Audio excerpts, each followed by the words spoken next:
latim que quer dizer alegrai-vos. Na antífona de entrada desse domingo, vamos encontrar no Missal Romano a seguinte expressão: alegrai-vos sempre no Senhor. Repito, alegrai-vos. Hoje, na liturgia, os paramentos são trocados, não utilizamos o roxo, mas usamos o rosa, devido à igreja suavizar o roxo penitencial do advento e trazer a alegria do rosa. A igreja se alegra porque o Natal do Senhor está próximo. No advento, é um tempo pelo qual a espiritualidade da igreja sugere que ela é como uma mulher grávida. Uma mulher que espera com sacrifício, transformação e dedicação. Todos nós que já participamos por esse processo de ter alguém grávida entre nós, entre a nossa família, nós entendemos que a partir do momento que temos essa notícia, tudo é transformado para esse momento que há de vir. Um misto de sentimento, de preocupação, de alegria por essa criatura nova que vai estar em nosso meio. E a igreja se iguala a uma mulher que espera. Afinal de contas, uma mulher aguarda 40, 42 semanas para poder ter o seu filho. E assim também nós somos convidados, ao longo das 4 semanas do Advento, olhar para dentro de nós e transformar aquilo que existe em nós para um templo, para poder celebrar ao Natal do Senhor, a sua primeira vinda no seio da Virgem Maria. Mas olhando para a primeira vinda do Senhor e para essa celebração que se aproxima, a igreja nos convida também a olhar para o horizonte e dizer: Maranata, vem, Senhor Jesus. É por meio do advento do Senhor que nós devemos nos preparar para a segunda vinda. O advento tem essa característica, essa dupla vinda que nós nos preparamos. Celebramos sim a primeira vinda de Cristo, mas também nos preparamos para aquele que há de vir e nos dar a perfeita justiça. Hoje, no livro de Isaías, do profeta Isaías, nós escutamos o convite que era necessário para aquele povo redobrar a alegria. Mas para entender esse pedido do profeta Isaías, é necessário compreender aquilo que eles estavam vivendo. E para entender isso, precisamos compreender que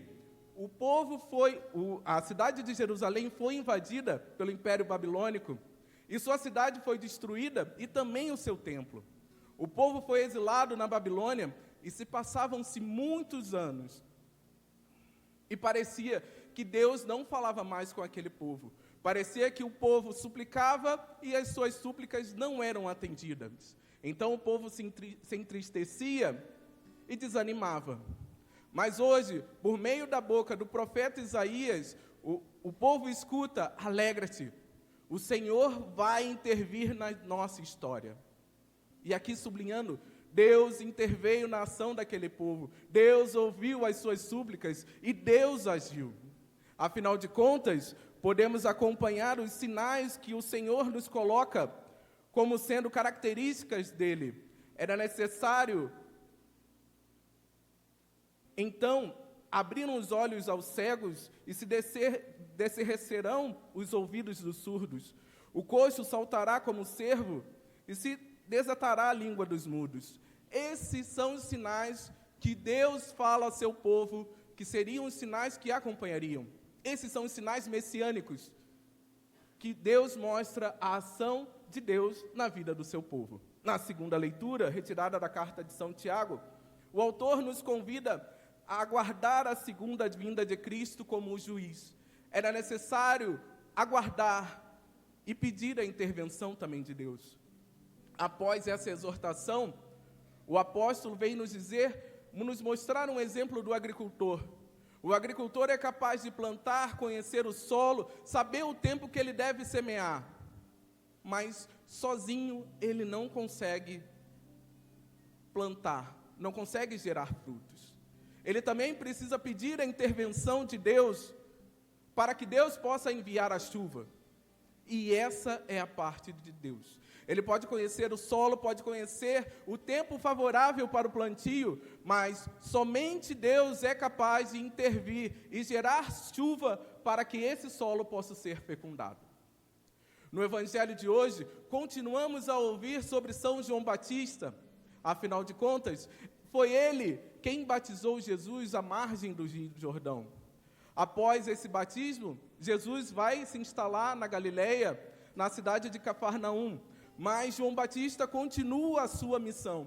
João Batista continua a batizar um batismo de conversão e pregar para o povo e denunciar tudo aquilo que estava acontecendo. E ele também fala sobre Herodes. Herodes havia abandonado sua esposa legítima e se casado com a esposa de seu irmão. E por conta dessa denúncia, Herodes, influenciado por sua esposa e sua filha, manda prender João Batista. E é dessa prisão que surge a seguinte pergunta. João Batista manda perguntar a Jesus: és tu aquele que há de vir ou devemos aguardar um outro? Meu irmão, minha irmã, é necessário aqui compreendermos que Deus chama João Batista para uma missão específica, de aplainar o caminho do Senhor. Mas Deus não revela a ele aquilo que Jesus deveria fazer, como ele deveria agir, como ele deveria mostrar os seus ensinamentos. Vale ressaltar que, assim como João Batista, Nossa Senhora foi questionada pelo anjo se ela aceitaria ser mãe de Jesus. Ela aceitou essa missão. Mas Deus não mostrou um planejamento, Deus não mostrou um cronograma de como a salvação seria realizada por meio de Jesus. Coube a ela simplesmente dar o sim e aceitar a missão dela de dar a luz ao menino.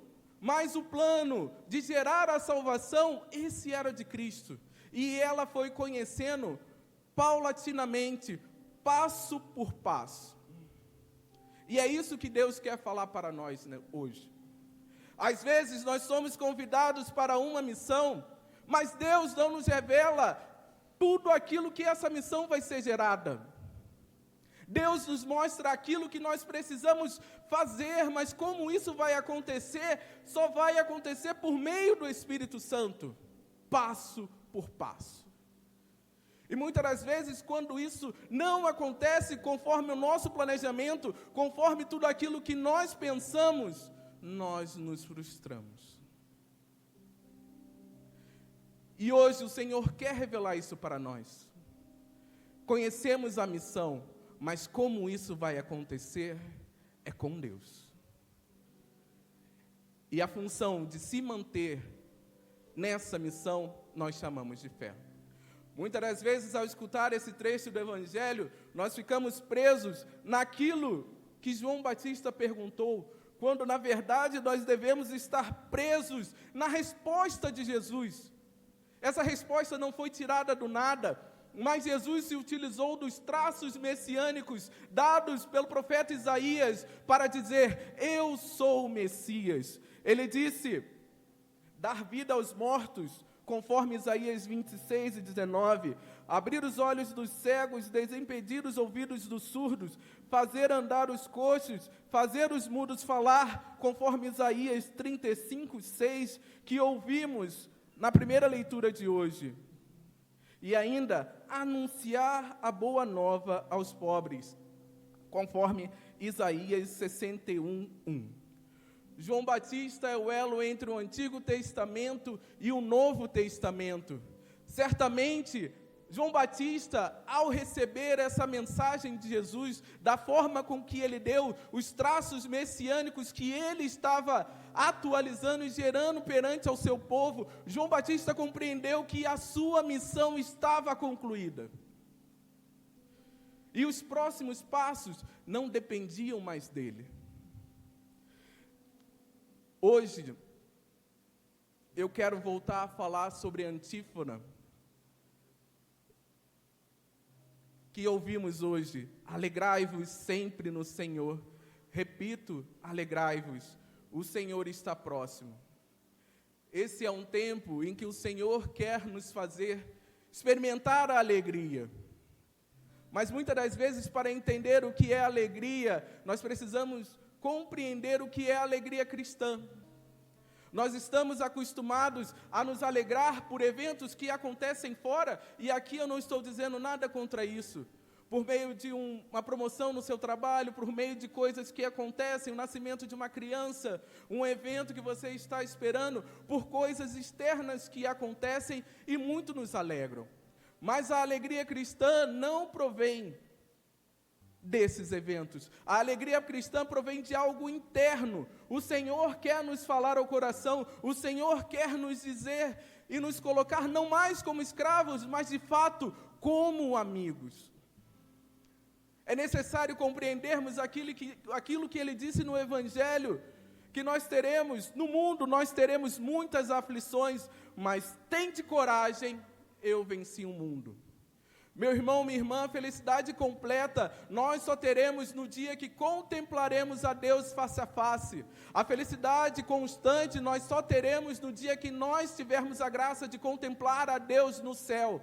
Mas hoje, por meio da Santa Missa, que é o lugar que por excelência nós podemos antecipar os méritos que nós teremos na Jerusalém Celeste, nós podemos experimentar essa alegria perante a Cristo, que fala no ambão e nos dá em corpo e alma e divindade por meio da Sagrada Eucaristia. Hoje, eu convido a você a entender que essa alegria, conforme está escrito em Gálatas, a alegria é um fruto do Espírito Santo. E só podemos experimentar ela aqui na terra por meio de uma experiência genuína com Ele. O Senhor se inclina, se abaixa e fala ao seu povo como amigo, mas cabe a nós pedir e clamar por Ele, que envie o seu Espírito Santo. Assim como na primeira leitura e na segunda leitura, o Senhor quer intervir na sua vida, o Senhor quer intervir na realidade que te exila hoje de alguma forma, aquilo que te prende no teu coração, aquilo que te impede de experimentar a graça da alegria. Por isso, basta querer, basta experimentar a graça, que Deus se inclina e manda o seu Espírito Santo. Por isso, eu te convido mesmo a você fechar os seus olhos e pedir ao Senhor que possa enviar nessa manhã o seu Espírito Santo. Fala mesmo com Ele: Senhor, eu quero experimentar a alegria que provém de Ti. Senhor, eu quero experimentar o fruto que é o Teu Espírito Santo. Senhor, eu quero nessa manhã dizer que eu preciso de Ti. Eu quero experimentar, Senhor, a alegria de Te amar e de Te conhecer. Por isso, peça mesmo ao Senhor nessa hora: Senhor, eu quero Te experimentar. Peça mesmo isso. Por meio da canção, fala com Ele, cante ao Senhor.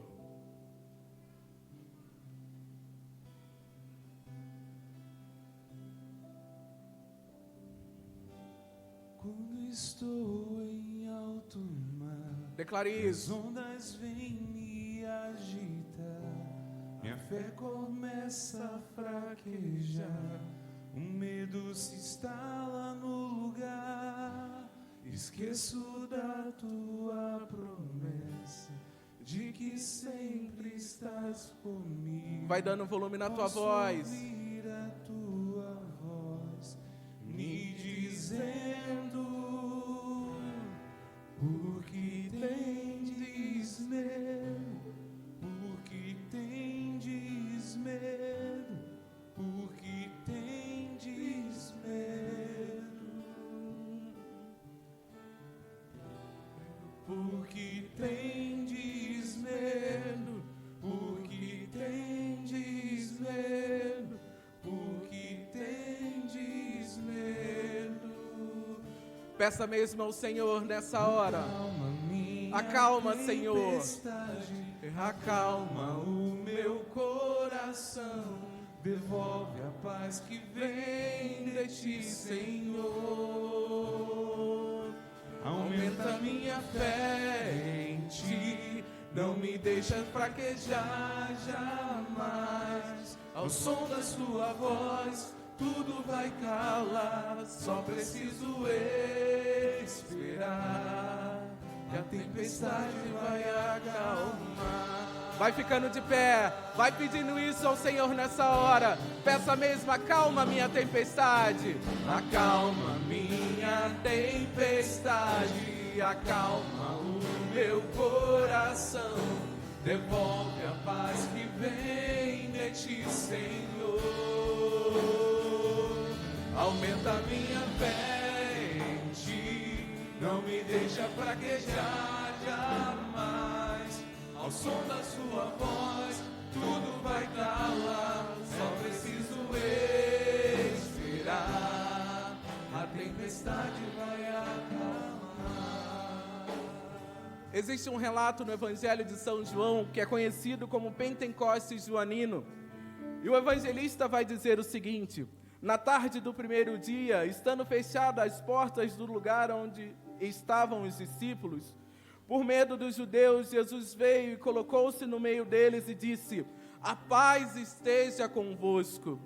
E depois de dizer isso, mostrou-lhe as mãos e os lados. Os discípulos se alegraram ao ver o Senhor e disse-lhes novamente: a paz esteja convosco. Como o Pai me enviou, eu vos envio. E depois desta palavra, soprou sobre eles e disse: recebeis o Espírito Santo. Meu irmão, minha irmã, aquilo que prendia eles naquele salão, naquilo que prendia eles naquela casa, não desapareceu com o envio do Espírito Santo. A realidade de morte, a realidade de perseguição, que eles tinham medo, não sumiu mediante o envio do Espírito Santo, mas muito pelo contrário, é por meio do Espírito Santo que eles tomaram coragem para anunciar o Evangelho. É por meio do Espírito Santo, de uma experiência genuína com Ele, que eles foram capazes de olhar para aquela realidade e dizer: isso não me segura. E da mesma forma o Senhor quer dizer isso para você. Aquilo que te prende, aquilo que te entristece, aquilo que de alguma maneira te impede de sair do seu quarto, o Senhor quer enviar o Espírito Santo e mudar a realidade da sua vida. Por isso, por meio dessa canção, peça mesmo ao Senhor uma experiência genuína. Clame a Ele nessa manhã, um batismo no Espírito Santo. Fale com Ele, Ele que se inclina e quer ser o seu amigo. Declare isso. Acalma minha tempestade. Força, coragem, com fé. Acalma minha tempestade, acalma o meu coração. Devolve a paz que vem de ti, Senhor. Aumenta minha fé em ti, não me deixa fraquejar jamais. Ao som da sua voz, tudo vai calar. Só preciso esperar, que a tempestade vai acalmar. Mais uma vez, acalma. Acalma minha tempestade, acalma o meu coração. Devolve a paz que vem de ti, Senhor. Aumenta minha fé em ti, não me deixa fraquejar jamais. Ao som da sua voz, tudo vai calar. Só preciso esperar. A tempestade vai acalmar. Que possamos ouvir do Senhor aquilo que muitos disseram para você ser uma realidade de morte, aquilo que te prende de alguma maneira no seu coração, aquilo que te impede de experimentar a alegria que vem e provém do Senhor. Que hoje você possa escutar aquilo que um dia ouviu Lázaro: vem para fora. Que hoje possa ser o início daquilo que nós vamos celebrar há poucos dias no Natal do Senhor. Louvado seja o nosso Senhor Jesus Cristo.